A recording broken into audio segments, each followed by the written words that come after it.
Ya. Entonces, vamos a continuar.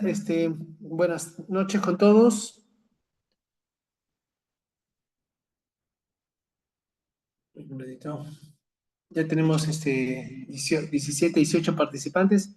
Muy bien, buenas noches con todos. Antes que nada, mil disculpas de parte mía, por los problemas de conexión que tuvimos la última sesión.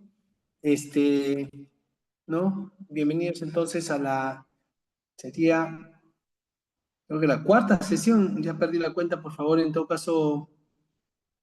La coordinadora, por favor, que nos avise después ya coordinar bien. Voy a continuar muy rápidamente explicando, revolviendo a explicar, pero muy rápidamente, qué es el concepto de gestión estratégica y avanzar lo máximo este capítulo en la hora y media que no tenemos de sesión, ¿no? Muy rápidamente, o sea, el concepto de gestión estratégica es justamente cuando tú combinas la definición tradicional de gestión, que era planifica, organiza, dirige y controla, con la de la estrategia, que es establecer objetivos, definir una ruta estratégica, gestionar el cambio y adaptarse en el camino, ¿no? Y entonces lo que se concluye cuando uno junta estos dos conceptos es que gestionar estratégicamente es una mejor forma de gestión, ¿no? En el mundo de los negocios, y es una mejor forma de solamente estar haciendo estrategias en el mundo del negocio. Entonces, este concepto de gestión estratégica es justamente gestionar con un enfoque estratégico, que es lo que se refleja acá, ¿no? Y en el sector público, como ustedes saben, el concepto de gestión está en la lógica orientada a resultados, o sea, cómo yo genero bienestar, cómo recojo mejor la basura, cómo mis niños aprenden mejor en los colegios, cómo se reduce la desnutrición crónica, cómo se reduce la inseguridad ciudadana, cómo se evita, elevo la productividad de los agricultores, incremento el turismo, ¿no? Reduzco la violencia familiar, etcétera, mejoro el ornato de la ciudad. Todos esos son resultados. Entonces, cuando yo genero cuando yo gestiono logrando resultados, lo que te dice es la gestión estratégica, los resultados tienen que definirme mis objetivos. Los objetivos tienen que estar centrados en los resultados. Y yo, una vez identificado este objetivo, tengo que definir cómo voy a llegar a lograr estos objetivos. Y a eso se llama definir el objetivo. ¿Y cómo voy a llegar? Se llama planeamiento estratégico, perdón. Y después, gestionar este plan para lograr que se implemente y lograr el objetivo es lo que le llamamos gestión para el cambio o implementación estratégica.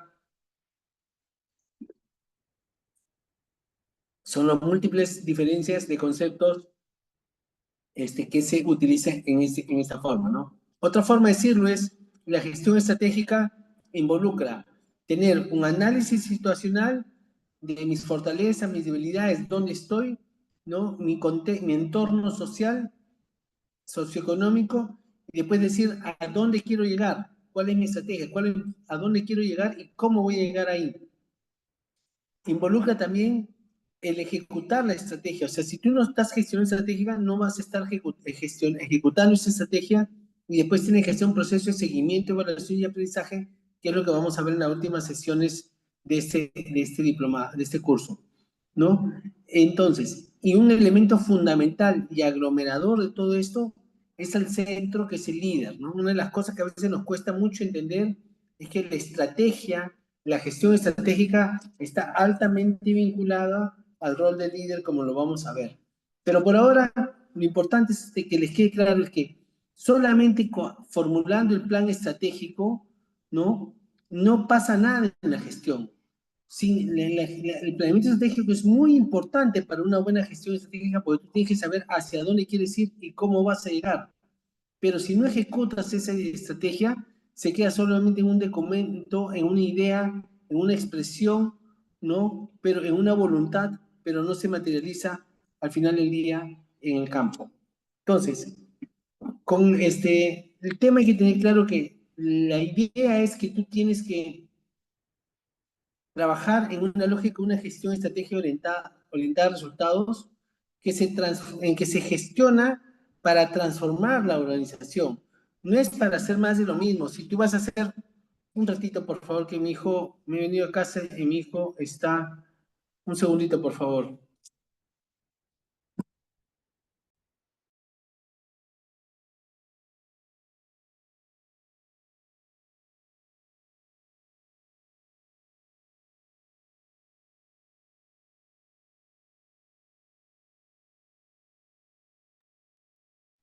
Disculpen, ya lo deseo. Entonces, se gestiona para transformar la organización hacia un círculo virtuoso de estar contribuyendo cada vez más a mejorar el valor público, ¿no?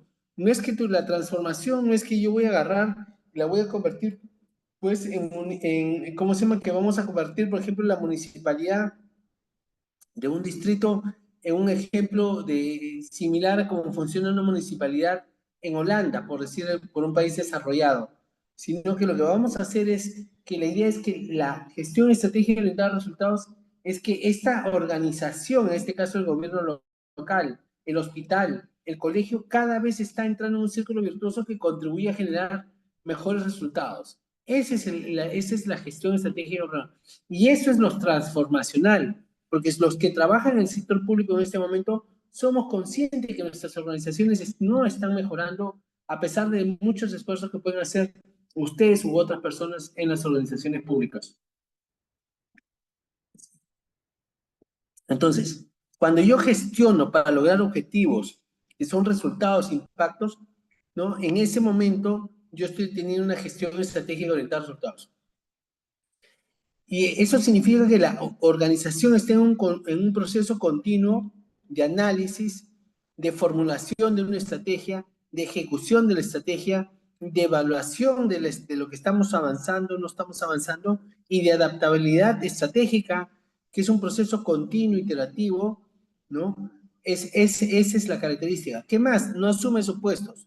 No asume que necesita más presupuesto, que tienes más competencia, que tienes el apoyo de tu jefe, no que la realidad es que el sector público es bastante complejo, como lo hemos visto ya a estas alturas. Hay muchas imponderables, mucha volatilidad, mucha complejidad, mucha ambigüedad, mucha incertidumbre, y eso es lo que tenemos que tener claro, tenemos que estar listos para eso, ¿no? En ese contexto se requiere persistencia para alcanzar el objetivo y adaptabilidad para adecuarse. Parecen contradictorios porque te dicen, por un lado me dicen ser perseverante, obstinado, terco, y por otro lado, sé flexible, sé adaptable. Pero hay que tener claro cómo se combinan estas dos palabras. Tú eres perseverante, obstinado, terco para lograr el objetivo. Y eres adaptable, flexible, negocias para los retos que van surgiendo en el camino y cómo superarlos, ¿no? Y eso es en general una gestión, esa es la característica de gestionar, de tener una gestión estratégica orientada a resultados. Y finalmente va a ayudar a lograr, ¿cómo se llama? Este, dar direccionalidad a la organización, ¿no? Un tema que es importante que nos hemos ido mencionando es que la dirección estratégica, la relación entre el concepto de estrategia y liderazgo. Si bien la capacidad de una organización se dice que lo que busca la gestión es que las organizaciones sean estratégicas. Hay que tener claro que la estrategia es una competencia de los líderes. O sea, el que la despliega, el que la desarrolle, el que la conduce, el que decide cambiar de estrategia, el que la adapta, ¿no? Es la alta dirección, es el líder de las organizaciones. Entonces ahí hay que tener claro. Pero ¿qué pasa? ¿Qué pasa si te toca un líder sin capacidad estratégica? Por ejemplo, que solo está preocupado, y algunos de ustedes si trabajan en el sector público probablemente se han encontrado con ese tipo de jefes, que lo único que le interesa es salir en prensa, es decir, lo tema mediático, no le preocupa lo que está pasando, como se dice, los temas que realmente contribuyen a generar valor público. Entonces, esa organización, por más que tenga un buen jefe previamente estratégico, que tenga una estrategia, lamentablemente va a perder capacidad estratégica. Entonces, ¿qué es lo que quiere decir con esto? Los equipos técnicos podrán proponer estrategias para sus organizaciones, pero si el líder no tiene capacidad estratégica, lamentablemente servirá de muy poco. esa organización no va a ser estrategia. Si la estrategia formulada no responde a la estrategia del jefe, ¿no? O el jefe no la valida, no la conoce, no la entiende o es muy compleja para él, ese plan se puede hasta aprobar porque le van a decir que es obligatorio, que ese plan exige, lo va a firmar, pero no le va a hacer, no va a reflejar la estrategia que él quiere implementar en la organización.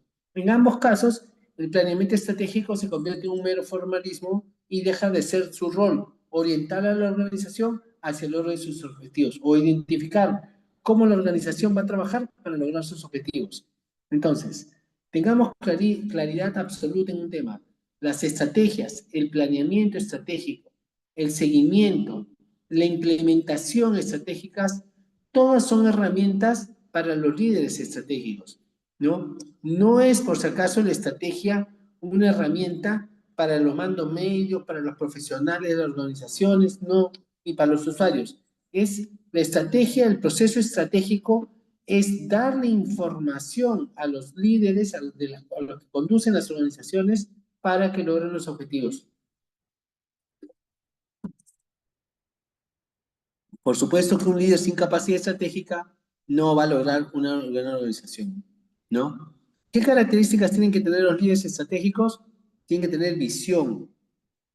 Las personas estratégicas no están pensando solamente en el mañana tengo que trabajar, sino que están pensando, por ejemplo, ahorita ya deberíamos estar pensando qué es lo que queremos lograr el próximo año, ¿no? Este año, no sé, para algunos habrá sido bueno, para otros no ha sido tan bueno, para mí ha sido tirando para mal, muchos problemas he tenido, muchas tensiones han habido por muchas cosas, y entonces quiero trazarme mis metas para el próximo año.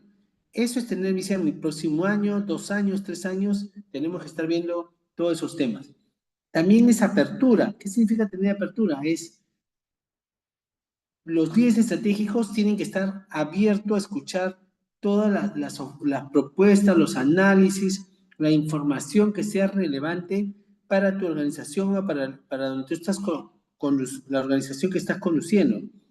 En un mundo complejo, volátil, con incertidumbre, es muy importante siempre estar atento a los detalles menores, porque puede ser que todo eso tenga impactos sustantivos sobre tu gestión. A la vez, los líderes también tienen mucha atención, ¿no? En focalizarse, no en todo, porque es materialmente imposible que un jefe pueda materializarse en todas las cosas que pasan debajo de uno.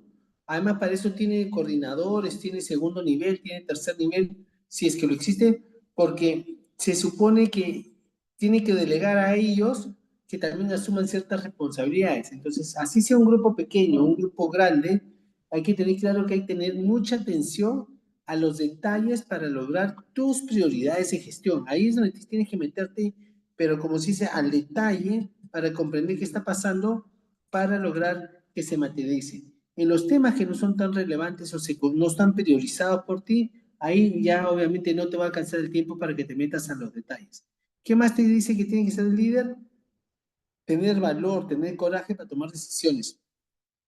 Usualmente proponer cambios genera tomar decisiones valientes porque siempre te vas a encontrar resistencias al cambio, siempre te vas a encontrar con personas que no van a estar contentas con lo que tú estás proponiendo o que quieren tu puesto y cualquier cambio, cualquier cosa que van a ver mal, van a estar, como se dice, yendo a tu jefe para decirle, mira, él está haciendo mal. Entonces, los jefes valientes saben que a veces van a tener que tomar decisiones difíciles y tienen que tener la capacidad para tomarlos, ¿no? Porque obviamente es para hacer bien las cosas. Y a la vez prudencia. Significa que uno no tiene que correr riesgos innecesarios. Si yo corro riesgos, como digo, siempre digo, corre riesgos cuando tú tienes 80% de ganar, 20% de perder. Pues si tú estás tomando riesgos porque estás 50-50, eso es timbiar. Te puede ligar una vez, pero en el largo plazo nunca te va a ligar esos temas. Que es importante también, es los líderes necesitan apoyo para hacer estrategia. No es que el líder solito se pone, todos los días se sienta y, ¿cómo se llama? Y piense estratégicamente. Tiene que tener equipos que se dediquen a pensar estratégicamente. que hagan análisis sistémico, que hagan perspectiva, que hagan escenarios, que contribuyan a resolver conflictos, que hagan análisis de riesgo, que hagan seguimiento y evaluación, que hagan conocimiento especializado, que tengan capacidad para concertar, que tengan excelente comunicación, que sean una mentalidad innovadora, ¿no? Usualmente en todas las organizaciones grandes del mundo, ¿cómo se llama? Siempre hay equipos muy bien capacitados y relativamente numerosos, ¿no? Por ejemplo, ustedes saben, se ha comentado que yo estudié en Corea, y en Corea cada ministerio tienen estos centros de innovación tecnológica que en esencia lo que están haciendo no es que están, por ejemplo, el Korean Research Institute, CRIS, el Instituto de Investigación Coreana del Ministerio de Agricultura. No es que están investigando las últimas semillas y las modificaciones tecnológicas. No, no, no. Lo que están estudiando es si las cosas que están haciendo en Corea para impulsar que mejore la agricultura está funcionando o no está funcionando. Y están evaluando también, ¿no? ¿Qué cosas están haciendo otros países en el mundo para ver si alguna de esas innovaciones las aplica en el país? Constantemente están evaluando si lo que están haciendo está bien o está funcionando, o qué cambios puedo hacer para que tenga más efectividad las políticas que estoy desempeñando. Ese es el rol de política pública, ¿no?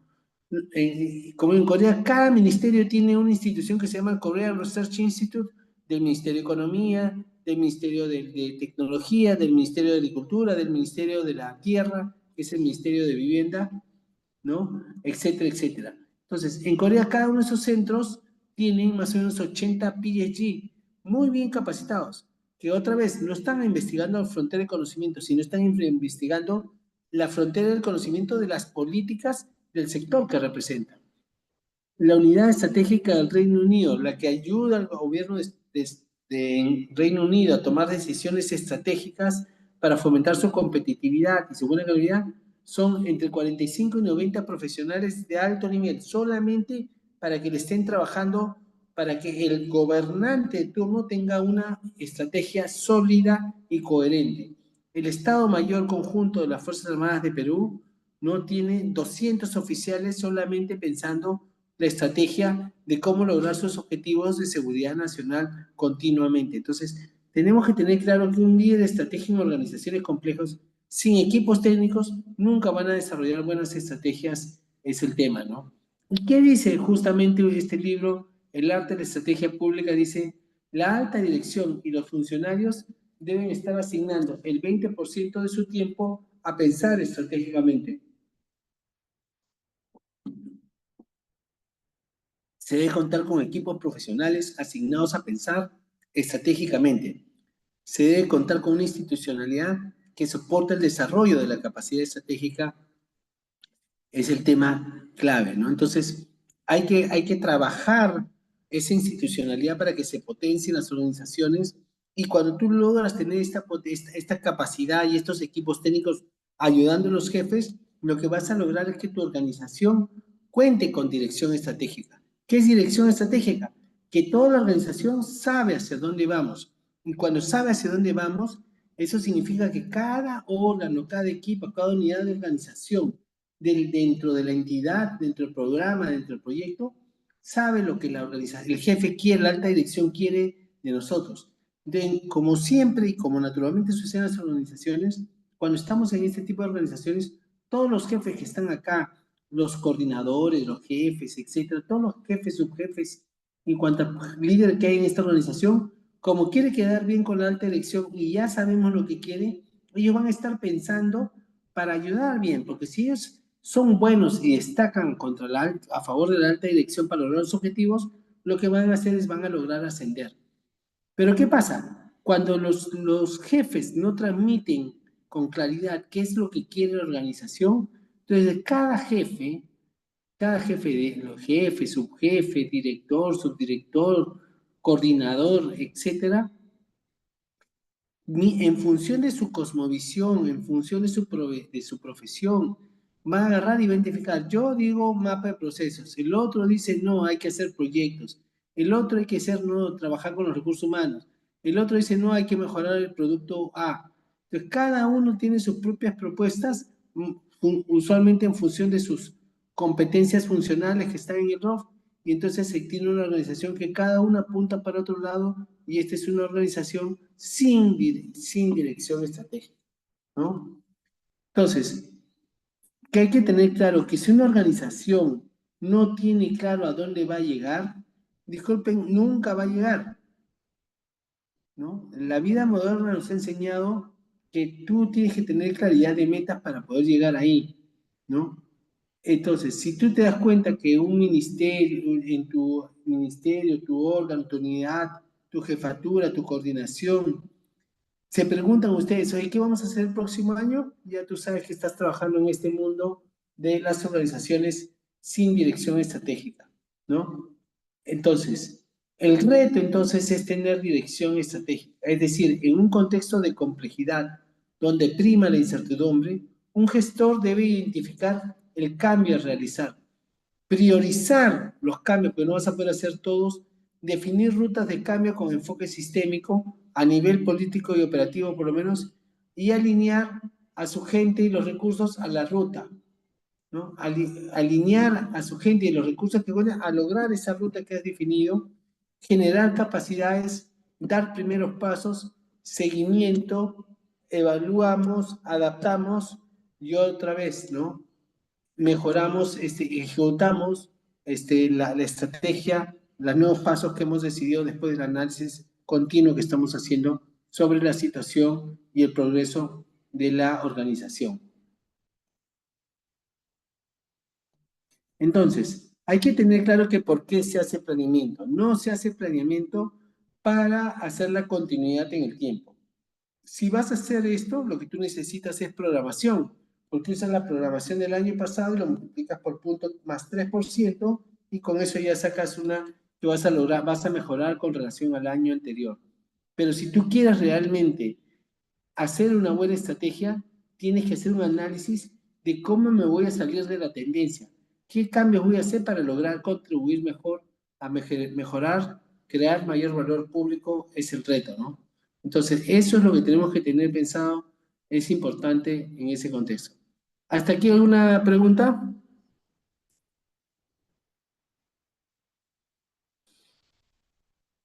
Entonces, cuando tú miras la cadena de valor público, ¿no? Donde está el mundo de la política pública y el mundo de la gestión pública, en ese contexto, tú tienes que tener claro que si yo aplico a ambos estos conceptos de gestión estratégica, yo me voy a dar cuenta que en el mundo de las organizaciones públicas yo hago gestión estratégica operativa, gestión estratégica, ¿no? Y en el mundo de la gestión de la política pública yo hago gestión estratégica de la política.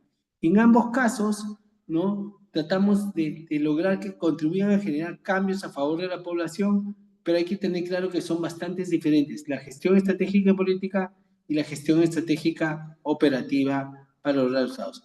En ambos casos, en la gestión pública, yo hago, ¿cómo se llama? Planeamiento estratégico institucional y hago la gestión de cambio. En cambio, en el mundo de las políticas públicas, yo hago el planeamiento estratégico de la política, o la formulación y aprobación de la política y cómo implemento la política pública. Miren, hay diferencias sutiles, pero muy importantes, como vamos a ver más adelante, ¿no? Entonces, los retos de la gestión estratégica es cómo yo tomo en la gestión estratégica operativa, qué decisiones tomo yo para mejorar los productos, porque como ya hemos visto, si yo mejoro mis productos, voy a lograr mejores resultados que van a contribuir a mejores impactos, ¿no? Y por otro lado, en la política pública hay que tener claro que uno tiene que priorizar. Si tú quieres resolver todos los problemas del país, vas a terminar resolviendo nada. Coordinar, diseñar, coordinar, financiar, implementar las políticas públicas que creen valor público, ¿no? El rol entonces de la gestión estratégica de la política es cómo yo priorizo, diseño, coordino, financio e implemento las intervenciones públicas que creen valor público en el marco de una política pública, ¿no? Y ese es el reto que tengo. Y obviamente que todos estos están interrelacionados y hay a veces superposición, ¿no? Entonces,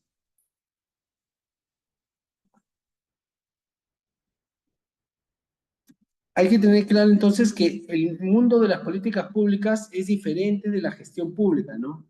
En las políticas públicas hay que tener claro que se da en un entorno complejo, no es posible una lógica de diseño de política, luego implemento, el mundo es muy complejo para eso, no es problema de los políticos, no es un problema de mala interpretación del buen diseño, se requiere estrategia para implementar cuál es el horizonte del tiempo para esta estrategia, son los temas claves que hay que tener claro, ¿no? Y en ese contexto, el mundo de la negociación, de lo posible, las soluciones de segundo mejor, es usualmente lo que funciona, ¿no? Las soluciones de conflictividad, de enfrentamiento, usualmente lo que hace es paralizar el gobierno para una buena gestión. Para formular la estrategia, hay que tener claro que yo empiezo con los outputs, con los resultados que yo quiero lograr, y después paso a identificar el proceso que se requiere para lograr estos productos y de ahí identifico los inputs que debo tener para este proceso, ¿no?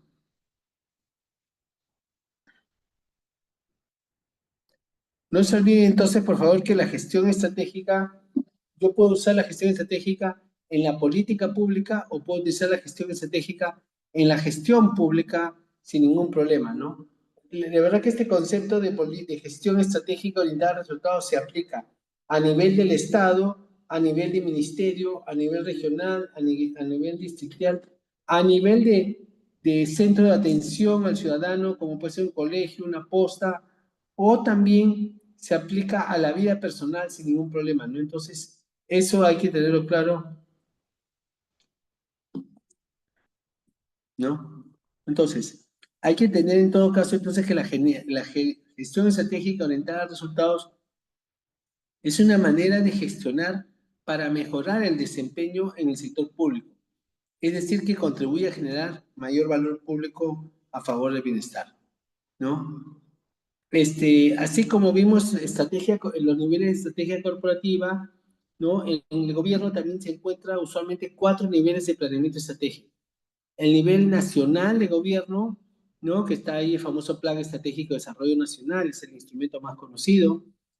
Después hay el enfoque de establecer estrategias a nivel sectorial, famosos PSEMS, y después en el territorio también hay recomendaciones estratégicas de cómo implementar un plan de desarrollo regional concertado, ¿no? O los planes de desarrollo regional concertado. Y finalmente las entidades públicas que hacen sus planes estratégicos e institucionales y sus POIs. Tú puedes, por si acaso, en otros niveles, trabajar jefe de unidades, áreas, puedes sacar tu POA, puedes sacar tu programa, tu plan estadístico, tú puedes hacer tu simulación de PEI, ¿no? Tu documento estratégico, pero hay que tener claro que si tú estás a un nivel más abajo, esta estrategia de este nivel tiene que estar alineada con la estrategia de la política pública, de la actividad pública, que a la vez está alineada al PSEN, si pertenece al PSEN, o a un área del territorio que está en zona de conflicto son los temas claves, ¿no? Y dicho y hecho, entonces, perdón. Entonces, la gestión estratégica de resultados es un tema clave, ya lo hemos dicho esto, perdón, estamos bajando, ¿no? Entonces, en este nivel macro, ¿no? Usualmente, perdón, es el Estado, viendo el Estado como un todo. El principal documento de planeamiento estratégico de Estado es el Plan Estratégico de Desarrollo Nacional. También pueden ser algunos planes con unos temas que el gobierno piensa, los toma como prioritarios. Por ejemplo, la Política Nacional de Desarrollo de Infraestructura es un ejemplo de una política que está, si bien corresponde al Ministerio de la Produce, por su importancia, la presidenta lo ha hecho suyo y esos son planeamiento estratégico de niveles macro, ¿no? A nivel meso, como le digo, corresponde al sector y a los gobiernos locales, subnacionales, y a nivel institucional ya es mirar por dentro la institución, la entidad, para ver cómo optimizamos y logramos contribuir a mayor valor a favor de la población en el gobierno, en esto, ¿no? Eh, por favor, ¿podemos parar 5 minutitos, un ratito? ¿Ya?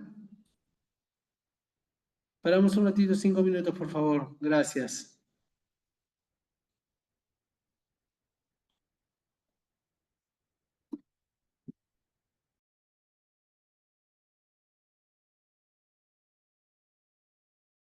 Empiezan para continuar, por favor. Ya, gracias. Entonces, este concepto de planeamiento estratégico aplicado en el sector público es ampliamente difundido y se ha logrado, ¿cómo se llama? Trabajar, se ha implementado en muchos países, en todos los países del mundo prácticamente no hacen más que planeamiento estratégico, ¿no? Y usualmente lo que aplican es este concepto de lograr lo que se llama el estado estratégico, ¿no? El objetivo es que un país, ante los retos que va enfrentando, va resolviendo sus problemas. ¿Y cómo lo hace? Muy simple. Cuando tengo un problema, yo me planteo un objetivo de muy alto nivel, ¿no? Por ejemplo, el país ahorita está enfrentando un problema de inseguridad ciudadana. Lo que debería trazarse es, oye, resolver el problema de inseguridad ciudadana. Después relaciono a esos objetivos de resolver la seguridad ciudadana unas metas específicas y que estas metas estén vinculadas a intervenciones claramente definidas y financiadas, ¿no? Y después también tengo marcos de monitoreo y de coordinación para saber que estoy logrando lo que me he propuesto. Y finalmente, asegurar la flexibilidad de recursos para impulsar las prioridades estratégicas. O sea, qué cosa que tengan capacidad de adaptarme y de aprender. Si tú te das cuenta, es una típica definición de estado estratégico lo que te está diciendo, ¿no? Esto es lo que busca. Y hay estados, los gobernantes exitosos que mejoran el desempeño del gobierno son aquellos que implementan este proceso, o sea, que establecen unos objetivos claros, que se asegura que, todos los ministerios relevantes trabajen sus intervenciones vinculados a esas prioridades, que se adapten, aprendan, que estén haciendo seguimiento de ver qué funciona, qué no funciona y aprendan. Y finalmente, asegurar la flexibilidad de los recursos para impulsar las prioridades estratégicas. ¿Qué cosas que se adapten y que aprendan? Eso es lo que tenemos, lo que estamos buscando. Entonces, ya sea un gobierno regional, ya sea un gobierno local, ya sea una posta de salud, ya sea un colegio, ya sea un centro de atención al ciudadano, en todos los casos yo debo identificar mis objetivos, asegurarme que la poca plata que tenga la pongo en estas prioridades, establezco marcos de monitoreo para que si algo no estoy haciendo lo que dije que iba a hacer, estoy logrando lo que dije que iba a lograr, o se están generando riesgos adelante que me van a evitar lograr mis objetivos, entonces en ese momento tomo medidas correctivas y preventivas y me va a permitir asegurarme que estoy corrigiendo el rumbo, ¿no? Y tener flexibilidad para adaptarse adaptarse al entorno complejo que se mueven las organizaciones, ¿no? Y quiero que me entiendan, todos los países del mundo, hay países que lo hacen muy bien continuamente y hay otros países como el Perú que es bastante intermitente en las cosas que va logrando, ¿no? Por ejemplo, es muy famoso y es uno de los casos más estudiados de éxito en la gestión pública, es la reforma que hizo el Reino Unido en la época del gobierno de Tony Blair, de reformar su sistema de salud, que era bastante deficiente, que es un sistema de salud público donde tenían las características ahí se quejaban de que para lograr una operación tenían que esperarse 6 meses, ¿no? Y lo bajaron a menos de 15 días, 2 semanas, en un lazo de 7 años. Se demoraron 7 años para lograr esa meta, ¿no? Chile, en el caso de energía, o sea, quiero que me entiendan, a principios del 2000, Chile se había quedado sin energía porque el que le vendía la energía a Chile era el gas de Argentina, pero Argentina por sus pésimas políticas intervencionistas se comenzó a quedar sin gas y obviamente se dejó de desarrollar el gas y entonces lo que optó es, en vez de darle el gas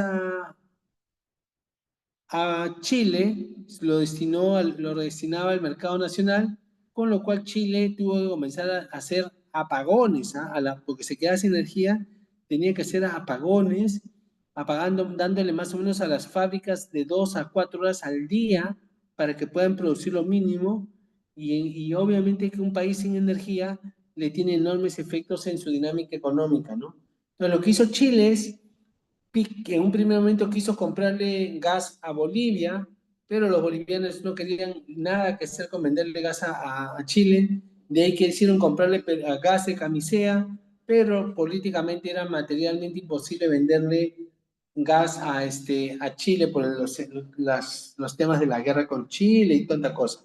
Entonces, lo que hizo Chile, realistamente se dio cuenta que después de como un año de tratar de comprarnos gas a Bolivia o a Perú, lo que se decidió es comprar el gas a Tailandia y ha hecho un contrato de muy largo plazo donde Tailandia le vende el gas y no solo eso, entonces que viene del otro lado desde Asia hasta, hasta Chile y también Chile ha invertido y es el país líder en América del Sur de energía solar, ¿no? Está poniendo en el desierto de Atacama las plantas de energía solar, una de las más grandes del mundo, con lo cual ya va a dar por superado su problema de tener energía cara versus el Perú que tiene energía barata, ¿no?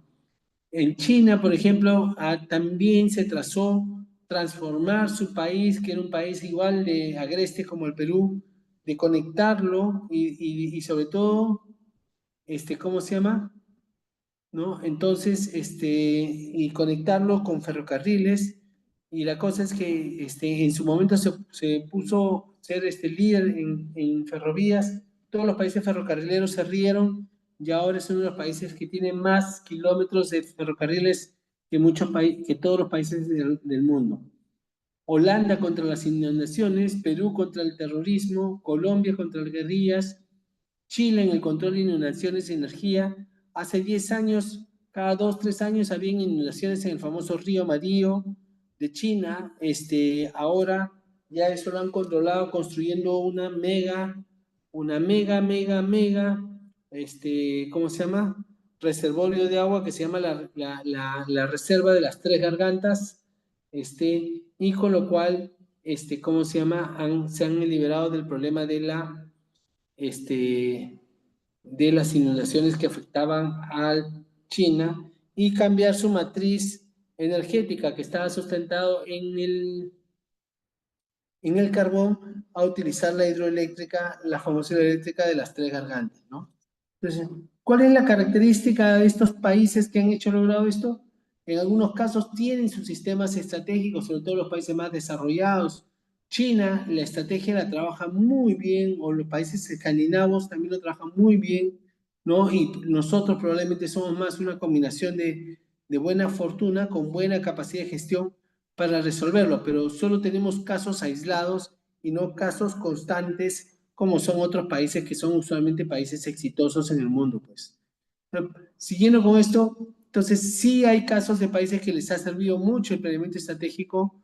No hay país en el mundo prácticamente que no tenga un sistema estratégico, ¿no? Y acá voy a hacer un pequeño paréntesis, pero que me parece muy relevante, que es cómo Corea planteó su estrategia de desarrollo territorial, ¿no? Como les he dicho, yo tuve la oportunidad de estudiar en Corea un curso de planeamiento territorial y me presentaron estas dos diapositivas que viene, esta y la que viene, y ahí dice secretos del milagro del río Han, como diciendo cuáles son los secretos del éxito de Corea, ¿no? Uno, tenían ellos sus planes nacionales de desarrollo, muy similar a los chinos, que ya ellos, muy similar a los chinos como hacen sus planes actuales. Tuvieron mucha ayuda de la comunidad internacional, especialmente Estados Unidos y Japón. Y finalmente, algo que sí no, bien difícil que el Perú tengamos, que es personas dispuestas a construir un mejor país, o como se dice, gente muy trabajadora, ¿no? Esa es la característica de la gente muy trabajadora entonces, es muy disciplinada, muy trabajadora, y ahí por eso dice personas dispuestas a construir un mejor país. Pero ¿qué pasa? En el año 70, Park Chung, que es considerado un héroe nacional en Corea, tomó el poder y realmente tomó una serie de decisiones que las voy a explicar más adelante, pero es bastante venerado en Corea, ¿no? Como el líder que lo sacó del subdesarrollo. Este, Finalmente, acá está el grupo. Entonces, ¿qué es lo que pasa? Cuando acaba la Segunda Guerra Mundial, allá a finales de los 50, ¿no? Corea del Sur y Corea del Norte prácticamente se quedaron sin hombres, ya no tenían ejércitos para pelear. Entonces hicieron un armisticio que no es una paz, sino es una suspensión de la guerra por cierto tiempo para recuperarse, como se dice.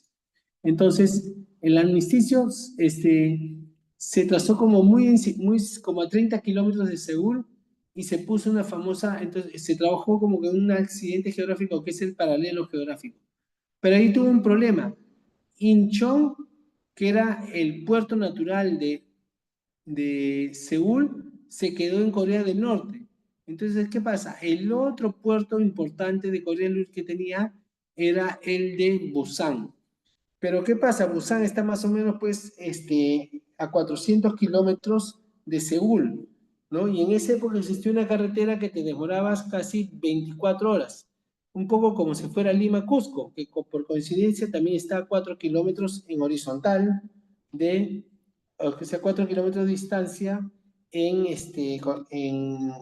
desde Lima a Cusco hay 400 kilómetros. Y se demoraban en carro llegar 20 horas más o menos en llegar.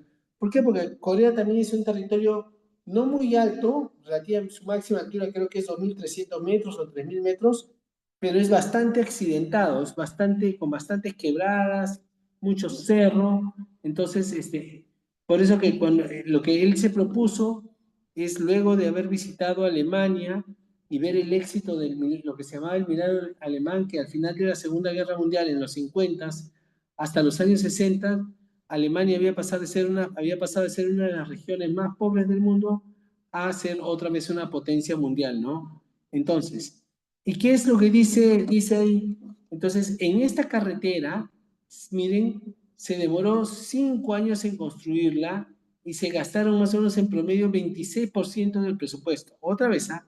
6 años, un país está gastando 26% del presupuesto en una sola obra de infraestructura. Y dicen, ¿ah?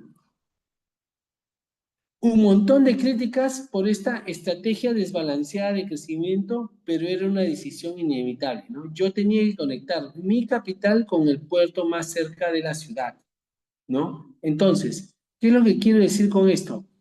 Que la lección número uno no es que tú te vas a escoger un proyecto enorme y te vas a gastar toda la plata del presupuesto del Perú, pero sí quiero que tengan claro cómo los países son muy perseverantes en sus objetivos estratégicos que son muy acotados, ¿no? Esa es la característica del país. Y lo que dijo el profesor se me quedó tan grabado porque dijo, después de esto nunca miramos para atrás, siempre fue crecer, crecer, crecer y seguimos creciendo hasta la fecha en el país, ¿no? Otro ejemplo son, para que veamos ahora cómo la perseverancia y veamos la adaptabilidad. China hace todos los años, cada quinquena saca un plan quinquenal de desarrollo, ¿no? Entonces, en 2016 se hace, China aprueba su 13º plan quinquenal, ¿no? Que tiene un objetivo vincular al crecimiento económico, otro a la innovación, el otro al mercado, al gobierno, ¿cómo se llama? Coordinación entre el mercado y el gobierno para el desarrollo mejorativamente de la inteligencia artificial, ¿no? O sea, perdón, es mejorar la calidad de vida de las personas, disculpen, ¿no? Tener un objetivo sostenible y que mejore la gobernanza, ¿no? Como los grandes objetivos del plan de desarrollo de ella, bien parecidos a cualquier país del mundo. La diferencia es que una cosa es, la gran diferencia es el contenido, ¿no? En China están todos los proyectos de inversión que se van a hacer, todas las cosas y está costeado, o sea, el presupuesto ya está alineado a este plan estratégico de desarrollo nacional con las intervenciones y las obras. Obviamente que todos los años lo pueden cambiar y adaptar. Y en efecto, miren, y con esta manera, cuando tú ves, si a ustedes les gustan mucho estos temas, pueden ver el nuevo aeropuerto de Beijing, su red de trenes balas de China, su red de energía solar y eólica y nuclear, que también van a poner muy fuerte, sus 2 megaciudades que se han ofrecido, sus canales de agua norte-sur, sus carreteras y túneles más largos del mundo, sus generadores nucleares, el nuevo corredor de la seda, son los megaproyectos de China que están en su plan estratégico de desarrollo y que están financiados, es la clave para este proceso, ¿no? Pero ¿qué pasa? Ni bien se aprobó en mayo, en 2015, esta, este plan, ¿no? Pasó algo a finales de 2016 o en principio de 2017 que transformó, que dio una señal de generar una enorme sorpresa en la mayoría de los ciudadanos, más aún los ciudadanos que siguen los temas de tecnología. Google hizo avances sustantivos en lo que es inteligencia artificial y lo que estamos viendo el boom de inteligencia artificial, ChatGPT y todas esas cosas, es justamente el avance, la investigación que hizo Google. Y en ese momento todos los países que hicieron, ¿cómo se llama? Que quieren ser como los líderes en el mundo, todos los países se sacaron sus estrategias de inteligencia artificial. Reino Unido, Corea, Japón, Canadá, Alemania, la Unión Europea, todos trabajaron para lograr, ¿cómo se llama? Estar a la vanguardia en esta importante tecnología que puede tener potencialmente un alto impacto en la calidad de vida de todos los ciudadanos. Y todos los países estos entre el 2016, o sea, a principios de 2017 al 2018, sacaron sus planes, sus estrategias para hacerle seguimiento en la implementación. Ahora, ¿qué habrá pasado? No me queda muy claro, pero les cuento. En marzo de 2016 se aprobó el plan quinquenal.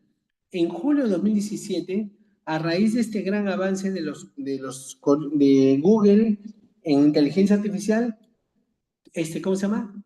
China saca un plan que le llama Plan de Desarrollo de Inteligencia Artificial de Nueva Generación, donde entre sus propuestas está, ¿cómo, cómo se llama?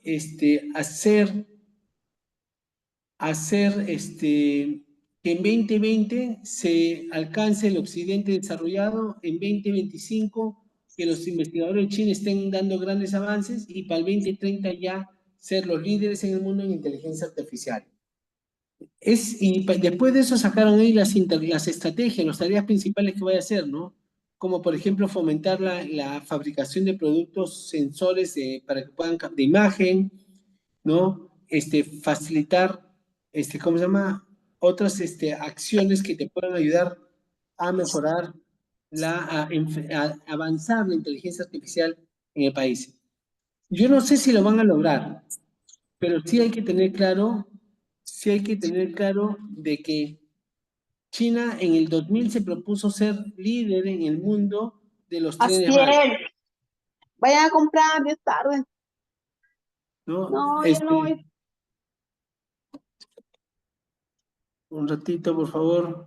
Entonces, se propuso ser líder en el mundo de los trenes bala, países como Japón, como Italia, como Alemania, como Francia, se rieron un poco porque te decían que trenes bala ni qué tanta cosa, nunca lo van a hacer.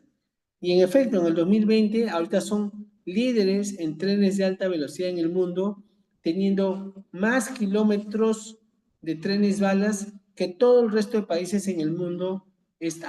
Son ahorita una potencia mundial en trenes bala, los chinos, eso, ¿no? Entonces, ¿qué es lo que me dice eso? Que tú tienes que tener claro que los países tienen que tener esa capacidad de adaptar, tienen que primero tener claro de ser estratégicos, de priorizar, como es el ejemplo de Corea con su carretera, su carretera estratégica.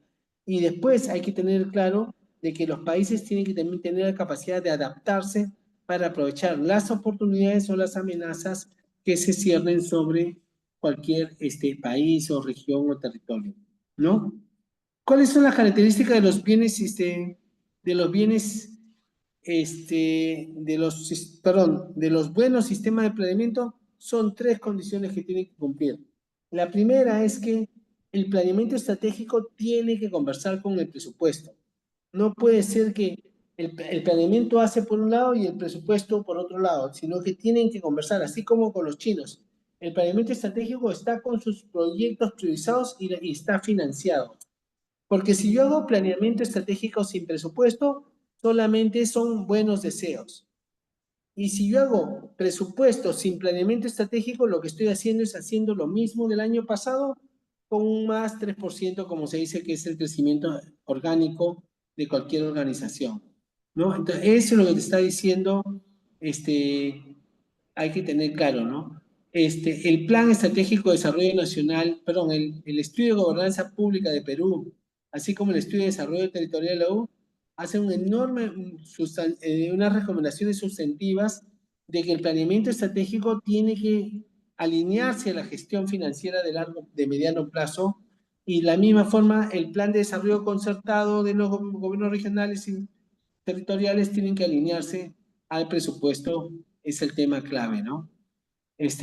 Otro tema fundamental, que es los buenos sistemas de planeamiento estratégico del país, son que todos los sistemas se caracterizan por comenzar a pensar el futuro, ¿no? O sea, tú tienes que desarrollar como país o como organización, mirar cómo te gustaría que sea el Piura de acá a 20 años, Piura de acá a 30 años. Eso es comenzar a pensar en el futuro, ¿no? Y hay muchos modelos. Acá les estoy poniendo uno, el modelo ¿cómo se llama? De muchas herramientas para modelar el futuro, que son muy potentes y que las pongo acá a revisión, ¿no? Pero hay que preguntarse cómo va a ser la salud en el futuro, cómo van a ser las universidades en el futuro, cómo va a ser los negocios, la agricultura en el futuro, y así sucesivamente, para lograr una buena herramienta, ¿no? Y finalmente, a Estados Unidos también tiene su sistema de gestión estratégica, no solo de presupuesto, sino de gestión estratégica orientada a resultados, ¿no? Acá está el modelo Finlandia, que es considerado por la OCDE uno de los mejores modelos a emular, ¿no? Y lo que hacen es, ellos, para decidir su política pública, primero hacen un análisis, un análisis del futuro, después hacen una investigación para ver resultados y impactos, después hace también ¿cómo se llama? Un estudio de futuro, y que con esa información, ¿cómo se llama? Se utiliza para hacer reportes de futuro de las industrias críticas para Finlandia, y así como también se potencia el rol del programador, ¿no? El programador de gobierno, para ver cómo se trabaja este tema, ¿no? Entonces, en ese contexto, una vez que yo tengo estos estudios y estos diagnósticos, lleva a los programas de gobierno, ¿no? Donde de acá se vincula con el presupuesto, y después ya comienza la ejecución y la gestión de los programas que están debidamente presupuestados, alineados a la estrategia que se ha hecho previamente en la organización, ¿no? Entonces, ¿qué más nos dice el planeamiento estratégico? Que tenemos que desarrollar una institucionalidad que haga que el Estado sea más estratégico. ¿Y qué significa eso? Son funciones bien básicas. Tengo que definir cuál es la prioridad de política. No puedo resolver todos los problemas si no tengo que priorizar. Tengo que identificar qué resultados quiero lograr. Tengo que, ¿cómo se llama? Articular con todos los actores relevantes, ¿no? Si yo tengo, por ejemplo, un tema que es una problemática que depende del Ministerio ¿cómo se llama? De Transportes, y a la vez depende también del Ministerio de Economía y Finanzas, entonces yo tengo que articular tanto un representante del Ministerio de Transportes como un representante del Ministerio de Economía y Finanzas, para ver los temas de financiamiento, y de esa forma voy articulando actores relevantes para resolver mis problemas públicos. Obviamente que esto no se puede hacer para todos los problemas públicos, sino para ciertos problemas que son priorizados, ¿no? Después defino la estrategia de implementación, aseguro el financiamiento de esas intervenciones, y finalmente digo, ¿no? Y finalmente la siguiente fase es tomar las decisiones y requerir que las entidades pasen a la acción, ¿no? En ese contexto, el siguiente paso es hacer seguimiento y evaluación del progreso, y finalmente retroalimentar para que la organización, este ciclo sea mejorando, ¿no? Entonces, lo que queremos es que institucionalmente estas funciones tienen que implementarse, ¿no? Tienen que hacerse en los niveles de en los altos niveles, en los niveles de las autoridades electas, de las altas autoridades que han sido electas, como son gobernadores regionales, alcaldes provinciales, principalmente, ¿no? Ministros también. Entonces, tenemos que trabajar para eso. Entonces, como ustedes se dan cuenta, planeamiento estratégico no es una función fácil, es una función compleja, que es altamente susceptible a las características de donde estoy trabajando o desarrollando, ¿no? Entonces, desarrollándose, perdón. Entonces, el Estado peruano, ¿no? Sí tiene esa estructura normativa, ¿no? De planes vinculados con presupuesto, ¿no? Y que nos permite una buena institucionalidad.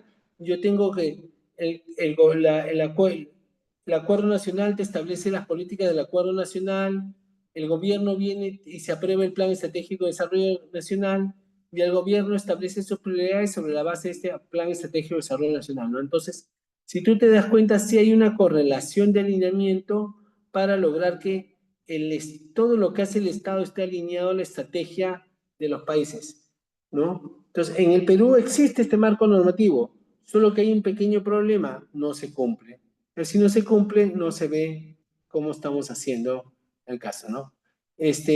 Finalmente, vamos a hablar muy rápidamente sobre el Sistema Nacional de Planeamiento Estratégico, ¿no? Hasta ahora lo hemos estado viendo en abstracto, pero a partir de ahora vamos a ver muy rápidamente algunas normas lo que se conlleva esta norma, ¿no? El sistema administrativo es en esencia este conjunto articulado, integrado de órganos, subsistemas y relaciones funcionales con el objetivo de viabilizar el proceso de planeamiento estratégico nacionales.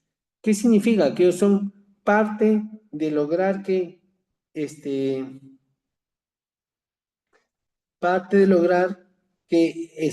Estado sea más estratégico a través de que las organizaciones sean más estratégicas al respecto, ¿no? Entonces, eso es lo que quiere lograr, que sea un conjunto de articulado, integrado de órganos, sistemas y relaciones funcionales con el objetivo de coordinar que el Estado sea de promover el desarrollo armónico y sostenido del país, ¿no? ¿Qué características tiene que tener el sistema? Que sea prospectivo, o sea, que mire al futuro, que esté articulado a los objetivos nacionales, que coordine con con los gobiernos, perdón, que articule con los gobiernos nacionales, regionales, locales, que tenga un enfoque de resultados, que sea territorial y que se integre con los otros sistemas administrativos y que haga seguimiento de la gestión estratégica, ¿no? Y todas estas son las funciones que tiene que hacer el sistema de planeamiento estratégico y las pongo acá para que ustedes lo puedan conocer, porque muchos de ustedes no conocen, ¿no? Sin embargo, lamentablemente en el Perú tenemos muy bajas competencias para ello. Se ha sacado un marco normativo muy potente. Hay el decreto ley que es del Sistema Nacional de Planeamiento Estratégico, ha sacado la directiva de políticas nacionales, ha sacado la directiva para los PSEMS, que son Planeamiento Estratégico Institucional, ha sacado la guía para los planes de desarrollo regional concertado y ha sacado la guía para el planeamiento estratégico institucional y ha sacado una guía también para ¿cómo se llama? Para el seguimiento y la evaluación. Entonces, como te das cuenta, tenemos todas las herramientas técnicas, son documentos potentes, no digo que tengan algunos errores fuertes, pero realmente peor es nada. Con esto realmente todo el mundo puede hacer cualquier tipo de plan en el país, pero siempre tengan mucho cuidado que el planeamiento estratégico parece fácil, pero si bien hay conocimientos, también hay oficio y también hay experiencia para poder enfrentar todos los problemas que se enfrentan en el país, ¿no? Entonces, con esto un ratito.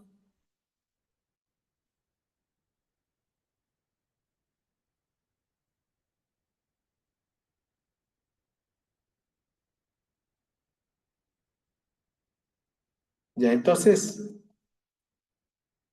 muy rápidamente,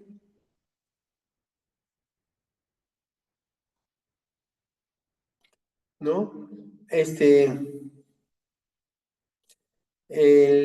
La metodología, ¿no? Lo que hay que tener claro es que cuando uno hace perdón, me salió, me pasó.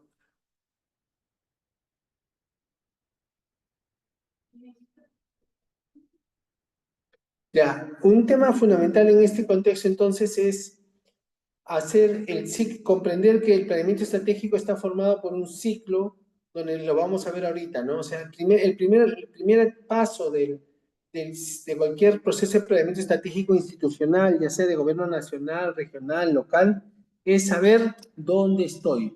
Y para saber dónde estoy, ¿no? El siguiente paso es a dónde quiero llegar, cómo voy a llegar para lograr este resultado, es el tema clave, ¿no? Y esto se aplica a los ministerios, a los gobiernos regionales, gobiernos locales, programas, proyectos, todo lo podemos aplicar sin ningún problema. Y una vez que ya yo tengo claro a dónde estoy, me evalúo a dónde queremos llegar y ahí, ¿cómo se llama?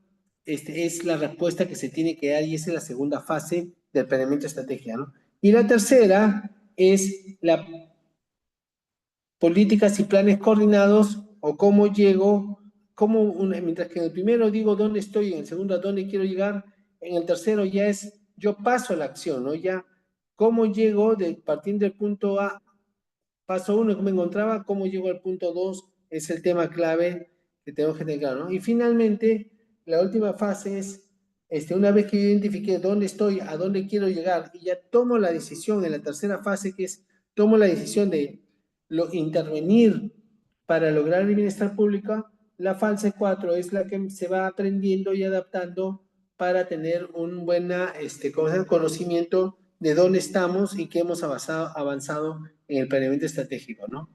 También es importante ahora que tenemos una nueva directiva del CEPLAN, ¿no? Que ha cambiado, ¿cómo se llama? Que ha cambiado en cierta forma el nombre de las fases, así que esta es la que vale ahora, ¿no? Y comienza con la fase uno, análisis de la situación actual, ¿no? ¿Y dónde estoy yo? Para conocer eso tengo que hacer como si es un diagnóstico estructurado, ¿no? Que tenga una mirada de un enfoque de resultados y que también incorpore la complejidad, ¿no? Son dos temas que sí me gusta hacerles resaltar. Entonces, cuando yo identifico a través de un modelo, que lo vamos a explicar en la próxima sesión, cuando yo explico dónde estoy o las variables que voy a hacerle seguimiento, me tengo claridad en dónde me estoy encontrando. Y después que yo identifico dónde estoy, ahora el siguiente paso es identificar a dónde quiero llegar, que es la fase de análisis prospectivo. Y después que identifico dónde estoy, a dónde quiero llegar, llega el momento ya que el gobierno tiene que tomar decisiones si contrato a este alcalde, perdón, a este ministro de Transporte, de Educación, lo despido a este otro ministro o me pongo ya a los, como se dice, ya estoy pasando a la gestión estratégica orientada a resultados, ¿no? Y finalmente hago un seguimiento y evaluación que me va identificando si estoy mejorando o no empeorando, ¿no? Entonces, ¿a dónde quiero llegar? Es identificar escenarios con base a tendencias, riesgos, oportunidades y eventos futuros identificadas, medidas para anticiparse estratégicamente a los escenarios. ¿Y cómo llego? La fase estratégica, que es, tomo la decisión de cuál es mi estrategia, ¿no? Y después, ¿cómo se llama? Ya nos encontramos y nos saludamos para lograr, ya nos encontramos para avanzar, ¿no? También hay otro tema que es importante, que es la directiva. Se aprobó una directiva, perdón, no, esa que no. Entonces, acá muy rápidamente voy a explicarles la fase 1. La fase 1 es dónde estoy y para eso hay que modelizar las variables estratégicas como aquellas variables que explican el sector o el territorio y cuáles son las variables que influyen sobre estas variables y me pregunto cuál es lo que quiero mejorar, ¿no? Porque acuérdense que el enfoque por resultados te exige que estas variables sean de resultados, es importante, ¿no? En en el ejemplo siguiente acá vemos el análisis prospectivos, donde yo formulo los diferentes escenarios que se pueden generar una vez que yo he diagnosticado mi situación actual y también identifico las opciones estratégicas, o sea, qué medidas puedo tomar para evitar los riesgos o aminorar los efectos de los riesgos si se materializan, o también, ¿cómo se llama? Las oportunidades para ver cómo las aprovecho, ¿no? Entonces, analizando las tendencias, riesgos, oportunidades y eventos futuros, yo tengo un conocimiento claro de dónde se ubica el problema público o la organización y cómo lo voy resolviendo en el tiempo, ¿no?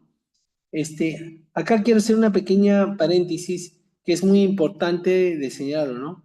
Sí, el proceso prospectivo tiene un enorme, mucha gente no lo usa porque piensa que es adivinar el futuro, que es como, es un tema muy subjetivo, pero es una herramienta muy, muy poderosa para ayudar a concertar socialmente a la población. Es muy diferente si tú agarras y te pones en una explanada, en un salón grande, a discutir cómo resuelvo los problemas de la educación el día de hoy y vas a encontrar muchas opiniones. Pero si yo les digo, ¿y cómo te gustaría que sea la educación de tus hijos de acá a 20 años cuando estén yendo a la Universidad Nacional?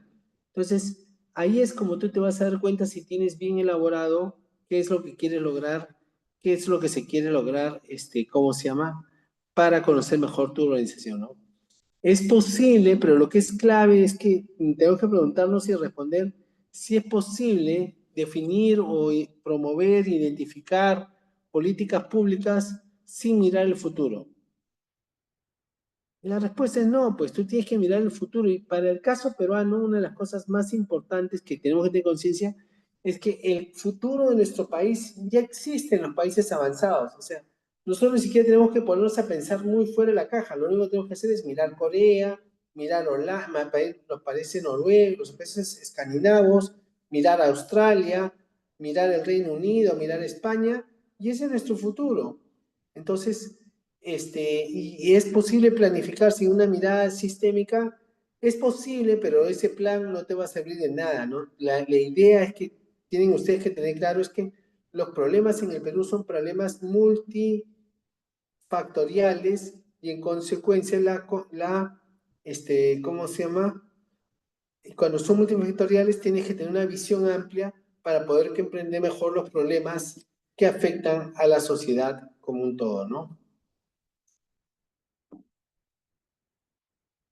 Un ratito, por favor.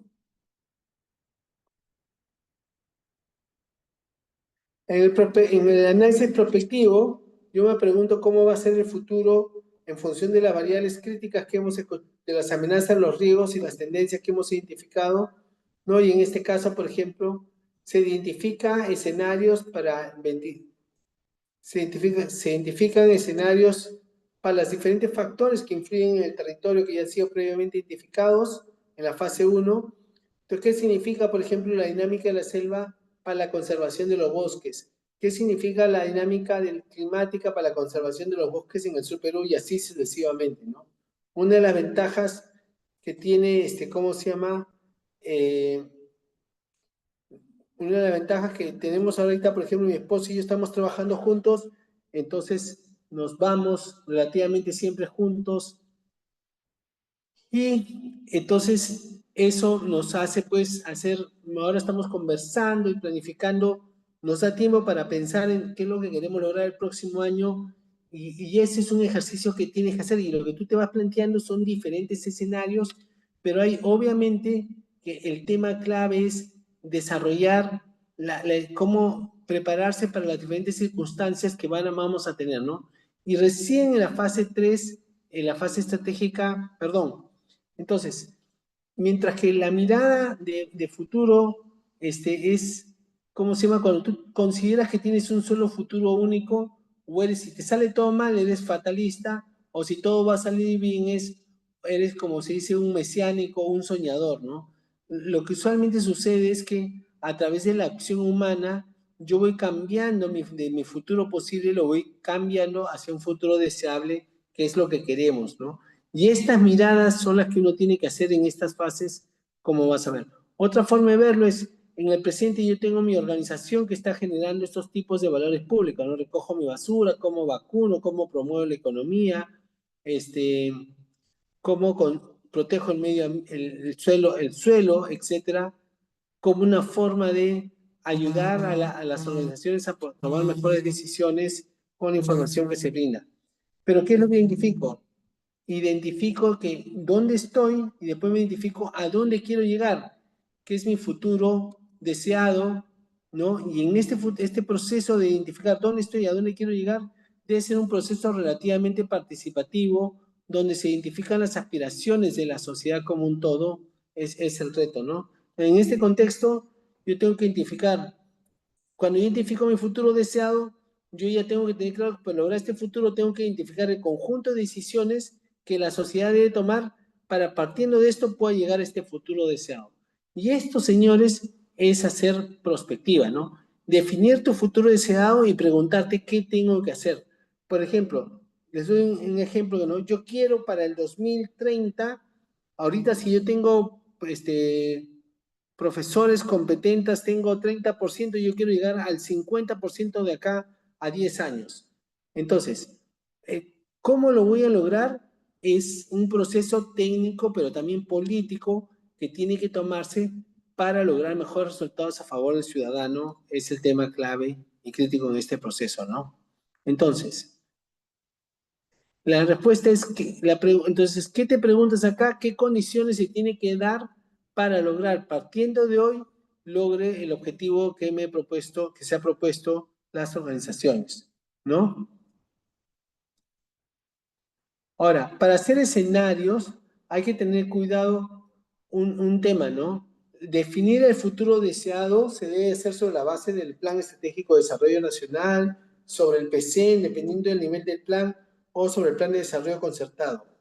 Pero hay que tener claro, para resolver los problemas de transporte urbano, de desnutrición crónica, de corrupción en el Poder Judicial, de la baja capacidad investigadora del peruano, de la matriz productiva que es tan pobre en el país, ¿no es cierto? Y hacer la revisión de la OCDE, son temas que nos pone, nos hace preguntarnos si haciendo más de lo mismo vamos a poder resolver los problemas. Y lo que está claro es que no va a ser posible, ¿no? Entonces nosotros tenemos que plantearnos, tener claro de que las soluciones tienen que ser diferentes a las que hemos venido practicando hasta ahora, porque si no, no vamos a resolver los problemas del país, ¿no? Entonces, no se olviden que ya hay planeamiento estratégico para política pública y planeamiento estratégico para gestión pública, ¿no? Y para que como última vez quede claro, la gestión pública, su alcance es la entidad, el programa, el proyecto, la unidad ejecutora, el órgano de administración, la unidad prestadora de servicio, ¿no? Y el concepto es selecciono y uso herramientas propias de la gestión para asegurar prestar un servicio público de calidad, ¿no? ¿Y qué herramientas utilizo? Utilizo gestión estratégica, finanzas, recursos humanos, tecnologías, comunicación, entre otros. Y yo articulo para lograr sus objetivos institucionales, ¿no? Sí hay articulación, pero son articulaciones para lograr los objetivos institucionales que se ha planteado. En cambio, la política pública es de alcance nacional, sectorial, multisectorial, territorial. Y el concepto es diferente, ¿no? Es el conjunto de acciones que toma el gobierno, o sea, de decisiones de gobierno que buscan solucionar una demanda de la sociedad.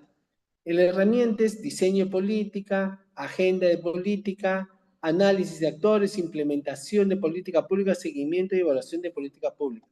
Y acá también yo articulo, pero no articulo para lograr los objetivos de la organización, sino articulo y coordino con otras organizaciones para lograr resolver el problema público que queremos resolver. Ambos instrumentos, recordemos, buscan crear valor público en el país, ¿no? Finalmente viene la decisión estratégica, que es el momento en que ya la organización decide su estrategia y lo formula en función de todos los componentes que te exige la norma sobre esta, ¿no? Pero hay que tener un cuidado, por supuesto, por acá, por ejemplo, ¿no? Si tú ves, por ejemplo, el caso de la Policía de Seguridad Ciudadana, tú tienes pues sus objetivos, pero la Política Nacional de Seguridad Ciudadana no consideró ni la delincuencia venezolana ni las extorsiones a pequeños negocios de crimen organizado, ¿no? Estas grandes amenazas no se han materializado, pues tenemos que controlarlas porque si no el país se va a llenar en el caos en los próximos años, como se ve acá, ¿no? Entonces, cuando yo quiero alinear la política con la gestión, hay que tener claro que no se puede trabajar, ¿cómo se llama? No se tiene que buscar que estén coordinadas la gestión pública con la política pública, como lo presentamos acá, ¿no? Y finalmente, el último paso de la metodología de planeamiento estratégico, y lo que vamos a ver a partir de las próximas clases, cada una de estas, más o menos rápido, pero con algo de detalle, es el seguimiento y la evaluación, ¿no? Nosotros planificamos, tenemos que definir, ¿cómo se llama? Lo primero que hay que definir a qué se hace seguimiento, ¿no? Este es un tema clave e importante que se tiene que trabajar. ¿A qué se hace seguimiento? ¿Cómo se brinda información a la alta dirección para generar continua? El país y todas las entidades públicas están llenas de información para, de informes de seguimiento, pero la gestión no está mejorando y esa es una enorme dificultad que vamos a conversar respecto cuál está, ¿no? Finalmente, para reflexionar en este punto es lo que no se mide, no se puede controlar, y lo que no se puede controlar, no se puede gestionar, ¿no?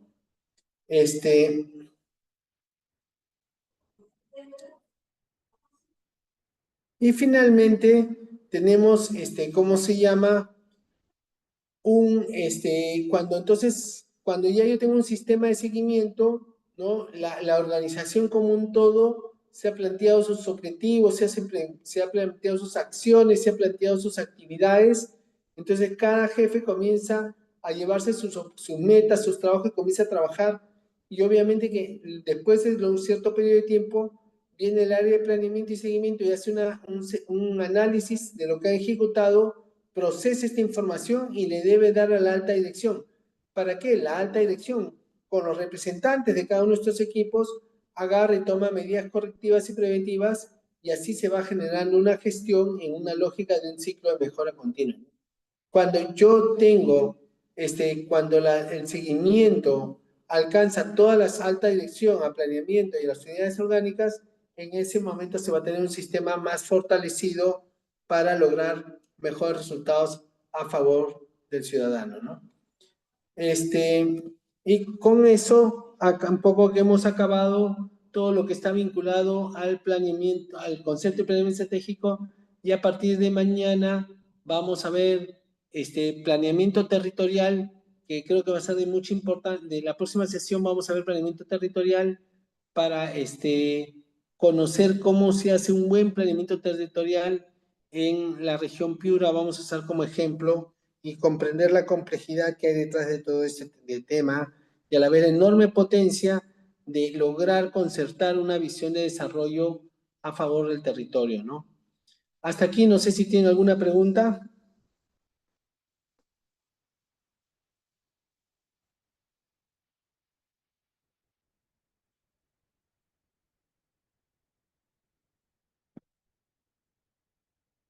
Buenas, ¿alguna pregunta, alguna interrogante?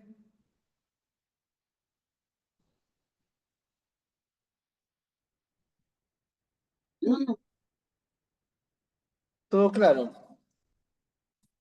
Bueno, ya no creo que, no sé si nos veremos de acá. No sé si vamos a hacer, la siguiente clase sería el martes 24, no creo que vamos a hacer clases, así que les dedico felices fiestas navideñas, que tengan unas felices fiestas, que la pasen muy bien y que, ¿cómo se llama?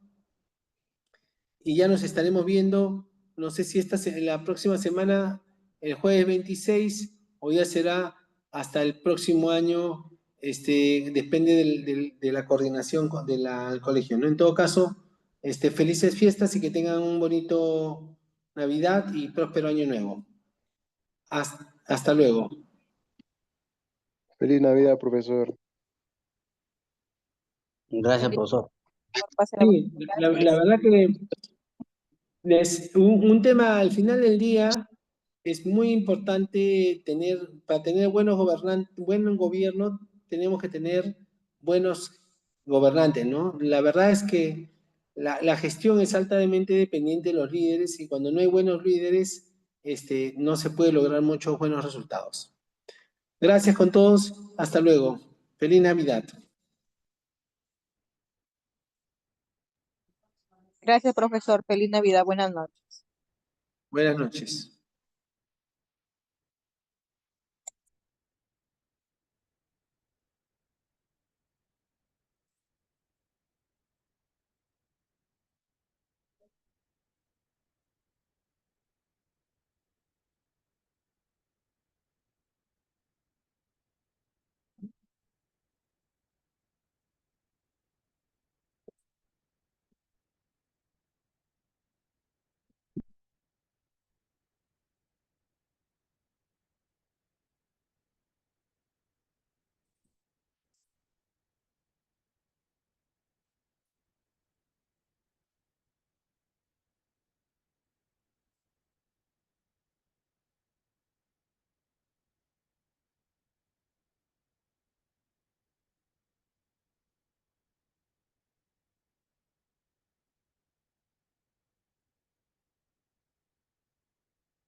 No se puede dar un diseño.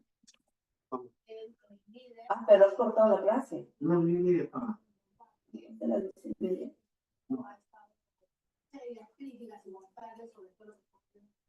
No te olvides de hacer las boletas que estás esperando, María. Si uno ve la historia del Perú, pocas veces hemos tenido vientos tan favorables. Los precios de nuestros minerales, de nuestras exportaciones tan buenos, con la persona que ha traído la y en vez de estar creciendo con el 9% reducido. Pero ya si lo vamos juntos, mamita. Sí. Pon esa camisa y la ropa sucia de frente. ¿Por qué te pones ahí? ¿O te la vas a volver a poner? No, hijo, está cansado, papá. ¿O te la vas a volver a poner? No, estas cosas. Antes que son. Muchas ocasiones que no son. No, pues estoy diciendo de la camisa. Más pierdes tiempo en colgarla ahí. ¿Te bañaste, hijo? No, se baña. Algo no.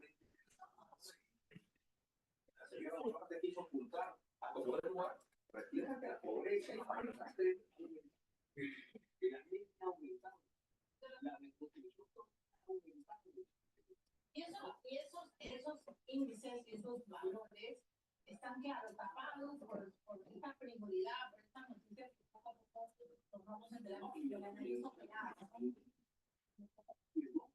Es decir, 4 puntos del PBI es un déficit totalmente irracional. Y en vez de tener cierto ánimo de enmienda, Ya te lo mandé, amiga.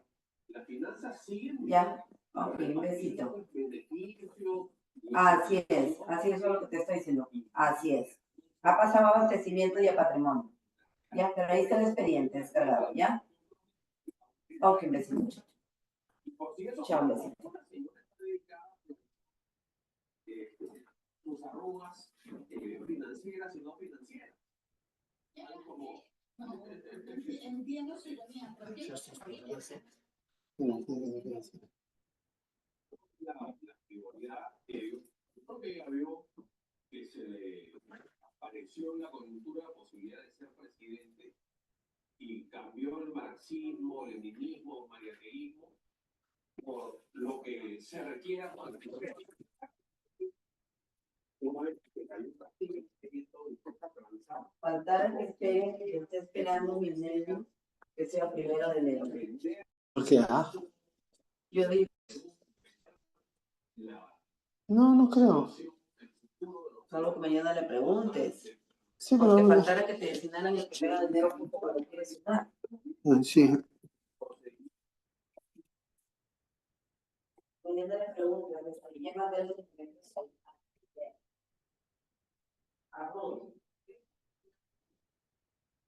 Ruth está, a ver, yo por si acaso, a mí me pide a veces directamente, me escribe también mi jefa, que es la directora, la directora de la futura jefa. También me escribe, y Ruth es, sí, Ruth es la jefa. ¿A quién le pregunto? ¿A Ruth? Pues Ruth es la que me llamó. A Ruth, ¿no?